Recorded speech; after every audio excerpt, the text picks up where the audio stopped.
Hi, it's Sean Hulley, and I'm in my music studio today where I teach and practice. Today it is March 11th, 2022, and it's a special day because 2 years ago today, the World Health Organization declared COVID-19 a global pandemic. And today I am further reducing my COVID-19 measures, and I'm quite happy to do that. During the past 2 years, I've had my students sitting in a separate room from me, and I just wanted to go over what I did to set up how I did this. But because my space is kind of unique, so I was in this position where I could do something like this so that we both had the advantage of being live yet separated safely. I've seen other music teachers use barriers and plexiglass and that kind of thing. I thought I might as well take advantage of the room that I had and do something a little bit more different. So I'll be I'm coming into March break right now. So after March break, I'm going to have all of my students, including my saxophone students and clarinet students, back in the same room as myself.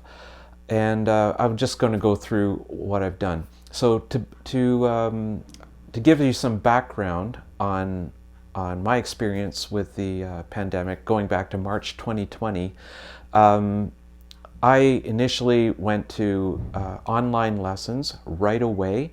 I went to either Skype, Zoom, or even FaceTime a little bit, depending on what the student had at their disposal, because we were all reacting to this the best way we could.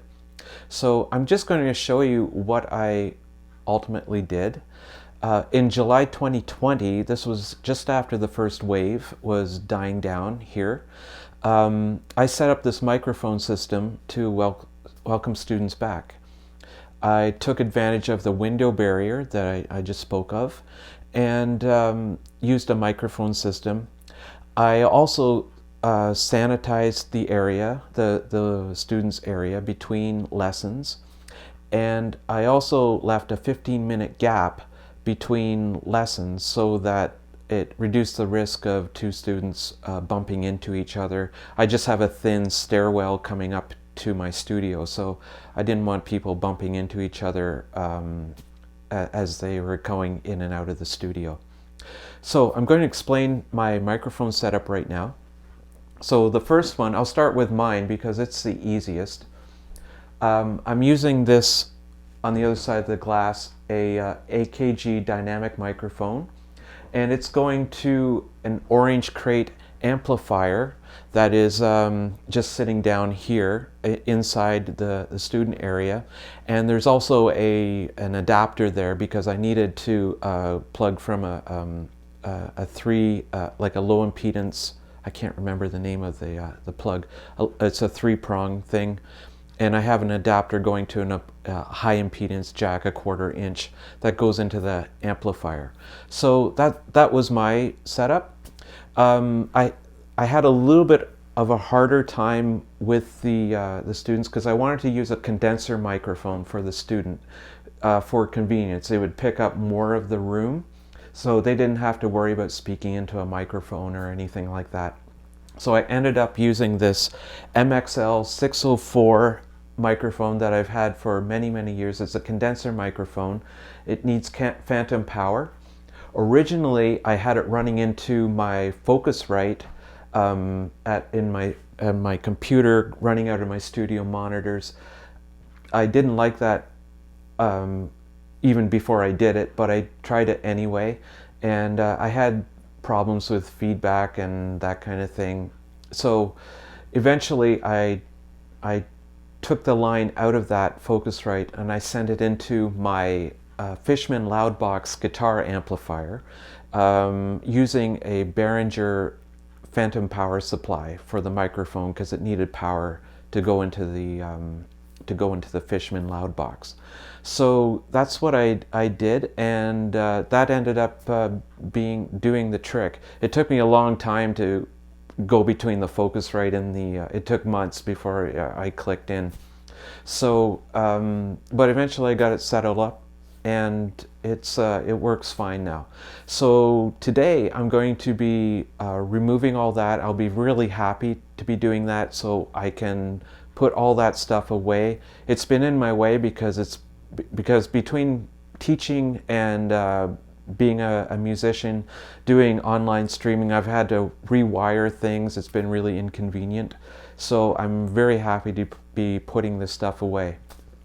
The other thing that I've done, however, when we go back into the studio, I've also picked up a Winix air purifier.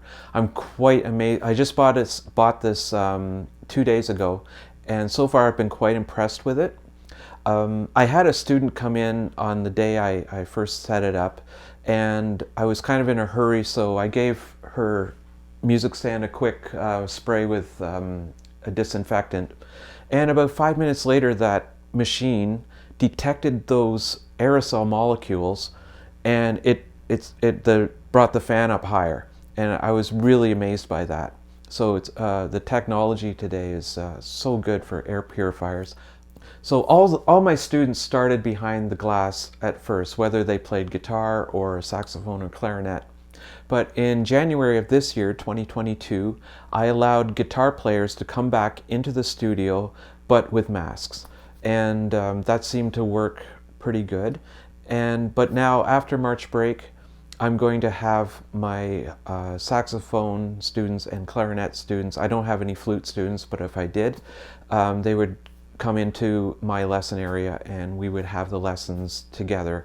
I would probably use a mask when I'm not playing, and as distance as close as I can. I don't have a lot of room in this studio. It's about 300 square feet total, and it has a divider, of course, so 150 square feet aside, I'm just guessing. So anyway, I'm looking forward to tearing this system down and going forward. And thanks for watching. And if you're looking for lessons, give me a shout, SeanHully.com, and you can find a link to my lesson area from that page. Okay, so thanks for watching.